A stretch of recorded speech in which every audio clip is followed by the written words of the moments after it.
வணக்கம் ஃப்ரெண்ட்ஸ். யாப்பில் செய்யுள் உறுப்புகள் பார்க்க போகிறோம். செய்யுள் உறுப்புகள் எத்தனைனா மொத்தம் 6 வகைப்படும். எழுத்து, அசை, சீர், தலை, அடி, தொடை 6 வகைகள் இருக்குது. ஃபஸ்ட்டு நம்ம எழுத்து பார்ப்போம். எழுத்துனா செய்யுளில் குறில், நெடில், மெய், ஆயுதம் இது எல்லாம் அடங்கினது தான் எழுத்து. அதில் குறிலில் என்ன வருதுன்னா உயிர்குறிலும் உயிர்மை குறிலும் அடங்கியிருக்கு. அதே மாதிரி தான் நெடிலுக்கும் உயிர் நெடிலும் உயிர்மை நெடிலும் அடங்கியிருக்கு.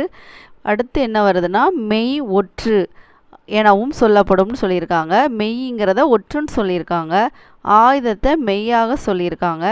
இதுக்கு எழுத்துக்கு நம்ம எக்ஸாம்பிள் பார்ப்போம். நாணல் அப்படின்னு எடுத்துக்கிறாங்க. இந்த நாணலில் நா பாருங்க நீண்டு ஒழிச்சிருக்கு, அதை நெடில்னு சொல்கிறாங்க. நா அப்படிங்கிறது குறில் எழுத்து. அடுத்து இல்லுங்கிறது ஒற்றெழுத்து.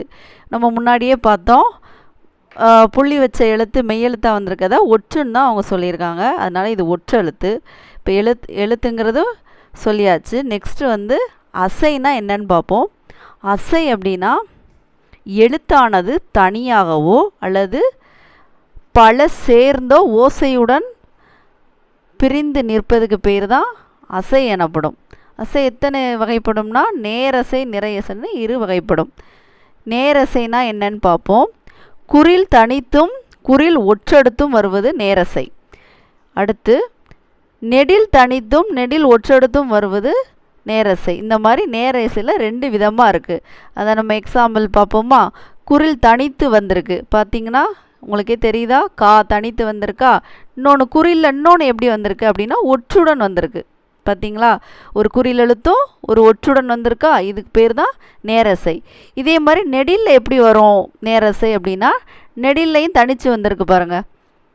தனித்து வந்திருக்கா, நெடில் எழுத்து மட்டும் தனித்து வந்திருக்கு. ஒற்றுடன் எப்படி வந்திருக்குன்னு பாருங்கள். கா இல் கால்னு வந்திருக்கா.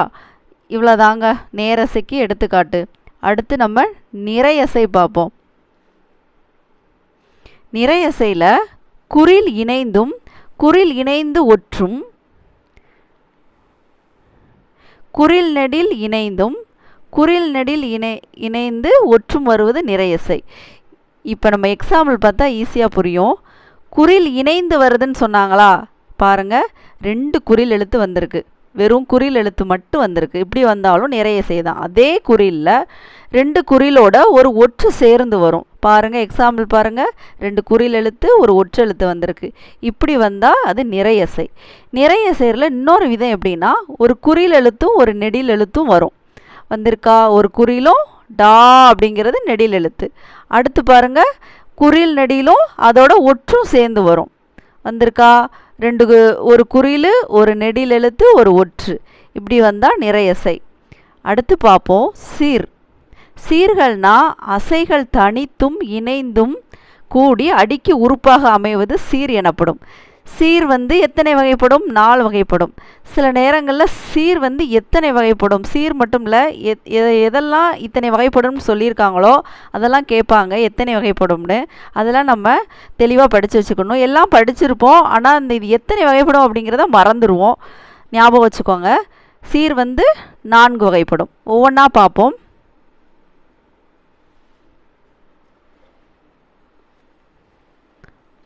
ஓரசை சீர்.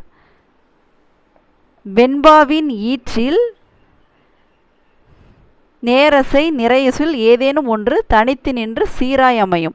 அதை தான் என்ன சொல்கிறாங்க, ஓரசை சீர்னு சொல்கிறாங்க.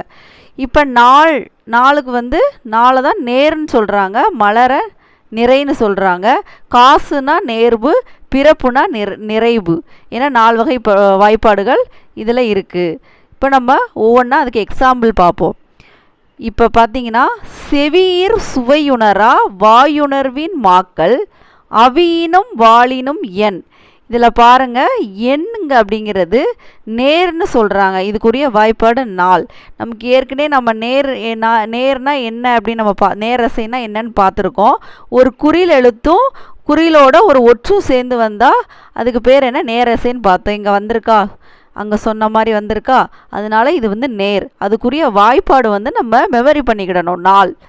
அடுத்து பார்ப்போம். அடுத்து படும். படும்னு முடிஞ்சிருக்கா. இதை இது பாருங்கள், நம்ம அங்கே பார்த்த மாதிரி நிறையசைக்கு என்ன கான்செப்ட் பார்த்தோமோ, ஒரு குறில் 2 குறில் ஒரு ஒற்று வந்துச்சுன்னா நிறை நம்ம பார்த்துருப்போம். அது அப்புறம் இதோட வாய்ப்பாடு வந்து மலர். அடுத்து பார்ப்போம், நாடு அப்படிங்கிறது நேர்பு, அதுக்குரிய வாய்ப்பாடு காசு. நெக்ஸ்ட்டு உலகு, இது வந்து நிறைவு, இதோட வாய்ப்பாடு பிறப்பு. அடுத்து என்ன சொல்கிறாங்கன்னா ஈரசை சீர். இப்போ ஓரசை சீர் வந்து எத்தனை வகைப்படும்? 4. அதே மாதிரி தான் ஈரசை சீரும் 4 வகைப்படும். அதனால் நம்ம மறக்க மாட்டோம், ஈஸியாக ஞாபகம் வச்சுக்கலாம். ஈரசை சீர் என்னன்னு பார்ப்போம். ஈரசை சேர்ந்து ஒரு சீராவது ஈரசை சீர். இரசையெல்லாம் சேர்ந்து ஒரு சீராகிறது, ரெண்டு இது சேர்ந்து ஒரு சீராகிறது. அதை தான் அவங்க ஈரசை சீர்னு சொல்கிறாங்க. நேரில் முடிவது 2ம் நிறையில் முடிவது 2மாக ஈரசை சீர் 4 ஆகும். இங்கே எக்ஸாம்பிள் பாருங்கள், நேரில் முடிவது 2 கொடுத்துருக்காங்களா, நிறையில் முடிவது 2 கொடுத்துருக்காங்களா, அதை தான் சொல்லியிருக்காங்க. இப்போ பார்த்தீங்கன்னா நேர் நேர் தேமா, நிறை நேர் புளிமா, இந்த வாய்ப்பாடு நம்ம ஏற்கனவே நம்ம எல்லாத்துக்கும் தெரியும், படிச்சிருப்போம். இந்த மான்னு முடியுதா, தேமா புளிமான் அப்படின்னு முடிஞ்சால் அதுக்கு என்ன சொல்கிறாங்கன்னா மாச்சீர்னு சொல்கிறாங்க. எங்கே அதுதான் கொடுத்துருக்காங்க.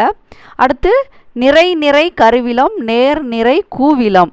இந்த கருவிலம் விலம்னு முடிந்தால் அதுக்கு பேர் விளைச்சீர். இதெல்லாம் நம்ம ஈஸியாக மெமரி பண்ணிடலாம், ஈஸியாக தான் இருக்குது. இதை அடுத்து முக்கியமானது என்னதுன்னா, இந்த ஈரசை சீர் 4யுமே என்ன சொல்கிறாங்கன்னா ஆசிரியப்பாவுக்கு உரியவைன்னு சொல்கிறாங்க. அதுக்கு என்ன பேர் கொடுத்துருக்காங்க? இயற்சீர் எனவும் ஆசிரிய உரிச்சீர் எனவும் வழங்கப்படும். ஞாபகம் வச்சுக்கோங்க. அடுத்து பார்ப்போமா, மூவசை சீர் 8 வகைப்படும். 3 அசைகள் சேர்ந்து ஒரு சீராவது மூவசை சீர். இங்கே எப்படி சொன்னாங்க? ஈரசை சேர்ந்து ஒரு சீராவது ஈரசை சீர். அதே மாதிரி தான் 3 அசைகள் சேர்ந்து ஒரு சீராவது மூவசை சீர். நேரசையில் முடிவது 4ம் நிறையசையில் முடிவது 4ம் இந்த மாதிரி 8 வகைப்படும்.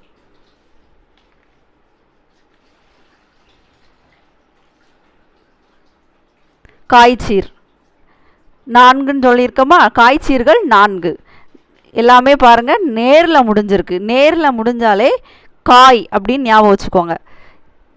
இந்த எப்பவும் போல் இந்த நேர் நேர் தேமா, நிறை நேர் புளிமா, நிறை நிறை கருவிலம், நேர் நிறை கோவிலம், இந்த வாய்ப்பாடு நமக்கு தெரியும்.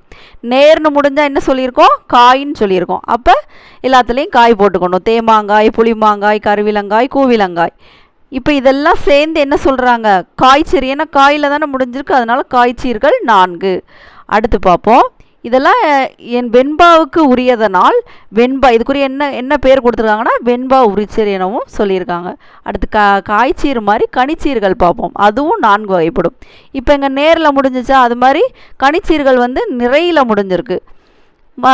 மற்றதெல்லாம் மேலே சொன்ன மாதிரி நேர் நேர் தேமா, நிறை நேர் புளிமா, இந்த கான்செப்ட் அந்த வாய்ப்பாடு தான் தெரியும் எல்லாத்துக்கும். இப்போ நிறைன்னு முடிஞ்சிருக்கிறதுனால இங்கே வந்து கனிச்சீர்கள் 4 வகைப்படும். என்னென்னு இப்போ ஒரு இடம் பார்த்துருவோமா? நேர் நிறை, நேர்னா தேமா, நிறைன்னு முடிஞ்சிருக்கிறதுனால அது என்ன சொல்கிறாங்க? தேமாங்கனி. கரெக்டாக இருக்கா? அடுத்து நிறை நேர்னா நம்ம என்ன வாய்ப்பாடு சொல்லுவோம்? புளிமா சொல்லுவோம். நிறைன்னு முடிஞ்சால் என்னது? கனி, அதுதான் புளிமாங்கனி. இந்த மாதிரி ஓனையும் அவங்க கொடுத்துருக்காங்க. இதுக்கு ஒரு பேர் வச்சாங்களா? வெண்பாவுக்கு உரியதுனால இந்த வெண்பா உரிச்சோர் சொன்னாங்க, காய்ச்சீரை. அதே மாதிரி இந்த கனிச்சீருக்கு என்ன பேர் கொடுத்துருக்காங்கன்னா வஞ்சிப்பான்னு கொடுத்துருக்காங்க. வஞ்சிப்பாவுக்கு உரியதுனால இது வஞ்சி உரிச்சீர் எனவும் அவங்க சொல்கிறாங்க. அடுத்து கடைசி பார்ப்போம். கடைசி வந்து நாலேசை சீர். அது நாலேசை சீர் எத்தனை வகைப்படும் அப்படின்னா 16 வகைப்படும். இப்போ மூவசை சீர் 8உடன் நேரசை நிறையசைகளை தனித்தனியாக சேர்த்ததால் நாலேசை சீர் 16 கிடைக்கும். இதுக்கு என்ன பேர் கொடுத்துருக்காங்கன்னா பொதுச்சீர் எனவும் சொல்கிறாங்க. அவ்வளோதான் ஃப்ரெண்ட்ஸ், தேங்க்யூ.